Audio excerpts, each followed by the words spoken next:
Video start करने से पहले मैं आपको बता दूं कि अगर आप इसको पहली बार देख रहे हो तो आपको काफ़ी सारी चीज़ें समझ में नहीं आएंगी, इसीलिए मैंने इसे मूवी के बाद एक्सप्लेन भी किया है, तो प्लीज़ एंड तक देखना।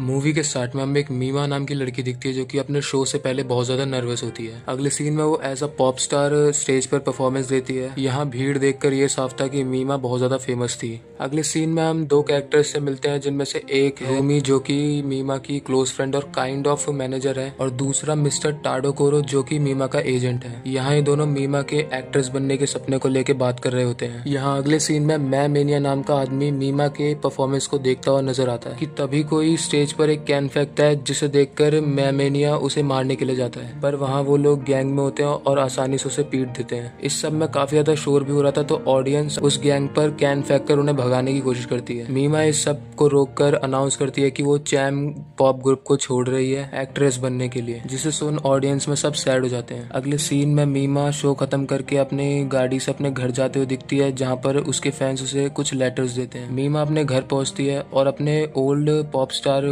पोस्टर को निकालते हुए अपने ओल्ड सेल्फ को गुड बाय कहती है। इसके बाद वो अपने लेटर्स चेक करती है, जहाँ पर एक लेटर में लिखा था, मैं हमेशा मीमा के रूम को देखता हूँ। इसी बीच मीमा को उसकी मदर का कॉल आता है, लेकिन कॉल के बीच में ही एक और अननोन नंबर से कॉल आता है, जहाँ से सिर्फ लंबी सांसें लेने की आवाज आ रही थी। तभी उसे एक फैक्स आता है जिसमें गद्दार लिखा था। अगले सीन में मीमा मूवी सेट पर रूमी को वही लेटर दिखाती है, जिस पर रूमी बोलती है किसी ने उसे वेबसाइट का नाम लिख के भेजा है, यानी कि मैं मीमा के रूम को देख रहा हूँ, ये बस एक वेबसाइट का नाम है। इसे सुनते ही मीमा रिलैक्स हो जाती है। यहीं सेट पर दो पर्सन एक्टिंग कर रहे होते हैं, जिनमें से लड़की एक डॉक्टर होती है और लड़का एक डिटेक्टिव होता है। यहाँ मीमा का रोल आता है। तभी वहाँ पर मिस्टर टाडाकोरो आते हैं और साथ ही मिस्टर शबोया जो कि मूवी का डायरेक्टर है, और मिस्टर ताजिमा की एंट्री होती है। ताजिमा टाडाकोरो को एक फैन लेटर देता है जो कि मीमा के लिए किसी ने उसके हाथों भिजवाया था। यहीं टाडाकोरो मीमा के लिए उन दोनों से काम भी मांगता है। यहाँ जैसे ही मीमा की लाइन आती है, वैसे ही वो लेटर टाडाकोरो के हाथ में फट जाता है। अगले सीन में मीमा अपने घर पर होती है, जिसके साथ रूमी भी बैठी हुई थी। मीमा रूमी से पिछले इंसिडेंट के बारे में पूछती है, जिस पर रूमी बोलती है कि वो बस एक मजाक था, तो तुम ज्यादा टेंशन मत लो। रूमी यहाँ पर मीमा को इंटरनेट यूज करना भी सिखाती है। रूमी के जाने के बाद मीमा उसी लेटर में से एक लिंक को सर्च करती है, जिसे खोलते ही उसे अपने नाम से एक वेबसाइट मिलती है,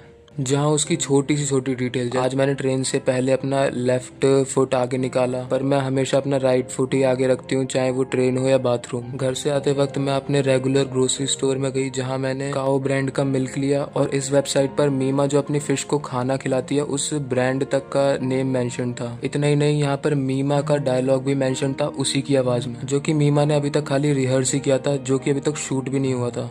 अगले सीन में रूमी मीमा को और काम दिलवाने के टाडाकोरो से बात करती है। वो बोलता है कि मैं ट्राई कर रहा हूँ। इसी बीच हमें मीमा एक लिफ्ट में दिखती है, जिसके बाहर से मैनिया उसे घूर रहा था। अगले सीन में मीमा शॉट देती है, जहाँ भी मैनिया उसे स्टॉक कर रहा था। अगले सीन में टाडाकोरो रूमी को बताता है कि मीमा के लिए मिस्टर शिबोया ने नेक्स्ट सीन डिसाइड कर लिया है, जिसमें उसका आर सीन है, जिस पर रूमी बिल्कुल गुस्से में आके तुरंत मना कर देती है, पर मीमा बोलती है कि मैं एक एक्ट्रेस हूँ और मैं इसके लिए रेडी हूँ। अगले सीन में मीमा अपने घर जा रही होती है, लेकिन तभी उसे अपने रिफ्लेक्शन में ओल्ड मीमा दिखती है, जो कि उससे बोलती है कि मैं ये काम बिल्कुल नहीं करूंगी। अगले सीन में मीमा का आर सीन शूट हो रहा होता है, जहाँ वो काफी अनकंफर्टेबल दिखती है। इतना ही नहीं, सिचुएशन को और बिगाड़ने के लिए डायरेक्टर रीटेक भी देने को बोलता है, जिसे देख रूमी रोने लगती है और वहाँ से चली जाती है। इसी बीच मीमा को चक्कर भी आने लगते हैं। शूट के बाद मीमा अपने घर पहुंचती है, जहाँ उसे अपनी फिशेस भूख के मारे मरी हुई पड़ी मिलती हैं। मीमा यहाँ अपना कंट्रोल खोकर खूब जोर जोर से रोने लगती है और बोलती है कि मैं भी ये सीन नहीं करना चाहती थी, पर मैं फिर उन लोगों को क्या बोलती जिन्होंने मेरे लिए इतनी मेहनत करी थी। तभी उसे अपने रिफ्लेक्शन में ओल्ड मीमा दिखती है, जो कि उससे बोलती है मैंने तुम्हें ये काम करने के लिए पहले ही मना किया था।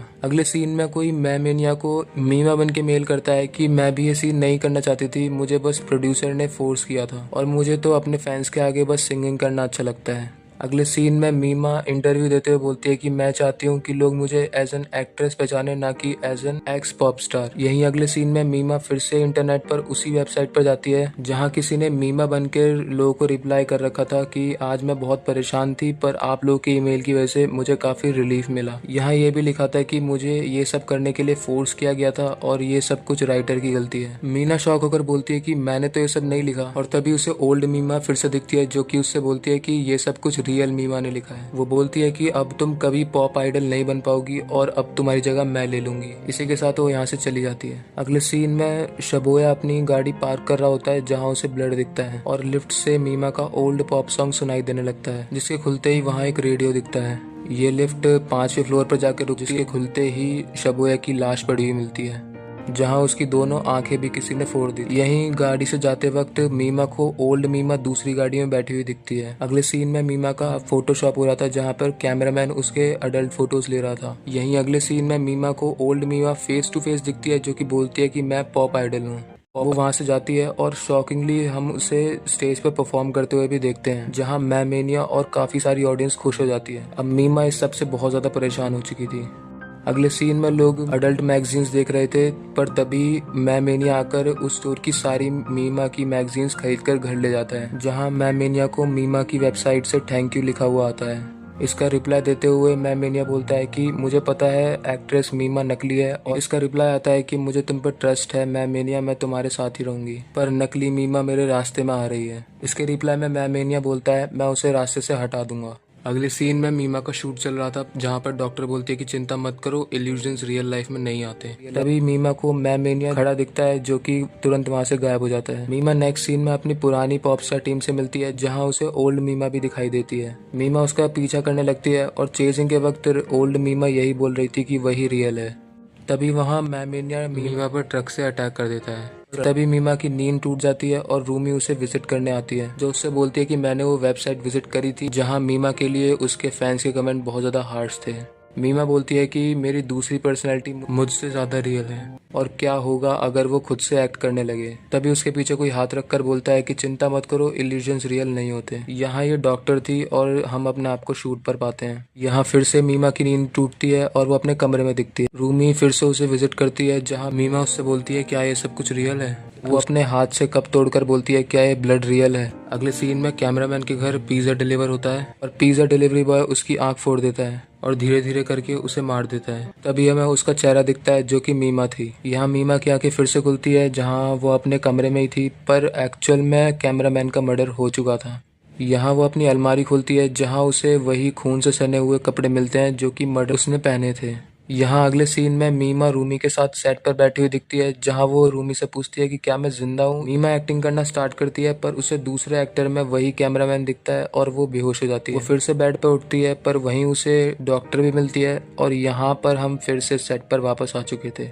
यहाँ मीमा बहुत अच्छी परफॉर्मेंस देती है और बहुत सारे लोग खुश हो जाते हैं। मीमा इस सब के बाद अपने कपड़े चेंज करने जाती है, जहां मैमेनिया उस पर अटैक कर देता है। इसी बीच टाडोकोरो रूमी को बताता है कि मीमा के अगले सीन में भी कुछ बोल्ड सीन्स होंगे। इसी बीच मैमेनिया उस पर अटैक करके बोलता है कि मैं ये सब कुछ मीमा को बचाने के लिए कर रहा हूँ। वो आगे बोलता है कि असली मीमा मुझे रोज ईमेल भी करती है और उसने कहा है कि नकली मीमा मेरे रास्ते में आ रही है। वो उसे घूंसे मारते हुए ये भी बोलता है कि तुम्हारे सीन्स की वजह से रियल मीमा नाम भी खराब हो गया। तभी मीमा उसके सर पर हथौड़ा मार देती है और हमें वो एक्टिंग करते हुए सेट पर दिखती है।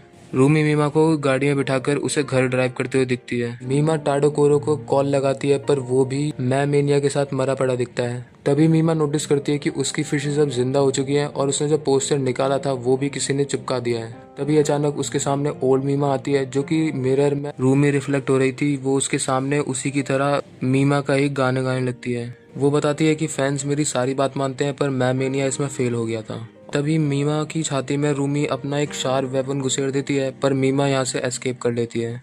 इसी चेजिंग के बीच रूमी मीमा की कमर में एक शार्प छाता भी घुसेड़ देती है। इसी बीच मीमा रूमी का विग उतार देती है और उससे उसे काफी ज्यादा शॉक लगता है और विग उठाने के चक्कर में एक कांच का टुकड़ा उसके पेट में घुस जाता है। वो पेन से झटपटाते हुए रोड पर जाके बैठ जाए, जहाँ उसके सामने से एक गाड़ी भी आ रही होती है, पर एन मूवमेंट पर मीमा उसे सेव कर लेती है। अगले सीन में मीमा रूमी को हॉस्पिटल में विजिट करती है, जहां डॉक्टर उसे बताता है कि रूमी खुद को मीमा मानने लग गई है, पर कभी कभार वो रूमी भी बन जाती है। लास्टली मीमा कार में बैठ के बोलती है कि मैं ही रियल हूँ। एक्सप्लेनेशन देने से पहले मैं बता दूं कि ये प्योरली मेरी थ्योरीज है, मतलब आपका ओपिनियन इससे अलग हो सकता है, और अगर आप मेरी बात से डिसएग्री करते हो तो प्लीज कमेंट सेक्शन में रिप्लाई जरूर करना। मुझे लगता है कि मीमा बनकर लोगों को मेल रूमी ही कर रही थी, क्योंकि उसी ने मीमा की ईमेल आईडी बनाई थी और वो खुद को एज मीमा भी देखती थी, और उसी के कहने पे मैमेनिया ने सारे मर्डर्स भी किए थे। यहाँ ये भी चांसेस है कि रूमी मीमा को रात में हिप्नोटाइज करके उससे सोने ना देती हो और उससे सारी सारी की सारी छोटी सी छोटी डिटेल्स निकलवा लेती हो। लेटर बॉम्ब भी शायद से रूमी ने मीमा के लिए भेजा था क्योंकि वो मीमा को एज अ पॉप स्टार देखना चाहती थी। मीमा ने जब आर सीन को एक्सेप्ट कर लिया था तब भी रूमी को चोट पहुंची थी और कैमरामैन को छोड़कर बाकी सारे मर्डर्स उसने मैमेनिया से करवाए थे। वो क्योंकि उसी की वजह से मीमा की अडल्ट मैगजीन्स पूरे शहर में पहुंच गई थी। मीमा को जो बार बार ओल्ड मीमा दिखती थी वो शायद से उसको अपनी पुराने सेल्फ की याद में दिखती थी। मीमा को मूवी के दौरान बहुत जगह चक्कर भी आए थे, उसकी आंख भी बहुत जगह बंद हुई थी क्योंकि शायद से रात भर रूमी उससे हिप्नोटाइज करके उससे सवाल पूछती थी। कैमरामैन और राइटर दोनों की आंखें फोड़ दी गई थी क्योंकि मैमेनिया और रूमी दोनों को ही उनकी आंखों में लस्ट दिखी थी। मीमा ने पॉपस्टार का काम छोड़ दिया था पर फिर भी ऑडियंस और मीमा स्टेज पर परफॉर्मेंस करती हुई दिखी थी। यहाँ ये शायद से सब लोग उसे इमेजिन कर रहे थे क्योंकि मीमा बनकर रूमी ने वेबसाइट पर पोस्ट किया था कि आज मैं परफॉर्मेंस दूंगी और मीमा के फैंस अब बहुत ज़्यादा मीमा को मिस भी कर रहे थे। मीमा का ट्रक एक्सीडेंट भी शायद से उसका एक सपना था। मीमा को मर्डर्स के एग्जैक्ट सपने इसलिए आते होंगे क्योंकि रूमी हिप्नोटाइज के वक्त उससे इस बारे में बात करती थी। मैमेनिया को भी शायद से रूमी ने इसलिए मार दिया होगा क्योंकि वो मीमा को मारने में फेल हो गया था। और लास्ट सीन में मीमा इसलिए बोलती है कि वो रियल है क्योंकि अब उसकी इनोसेंस पूरी तरीके से जा चुकी थी और उसकी एक्ट्रेस पर्सनैलिटी ने उसकी पॉप आइडल पर्सनैलिटी को पूरी तरीके से डोमिनेट कर दिया था। इसलिए अब उसका नेचर केयरिंग से एज नार्सिसिस्ट शिफ्ट हो गया था, जैसा रियल वर्ल्ड में भी काफी होता है।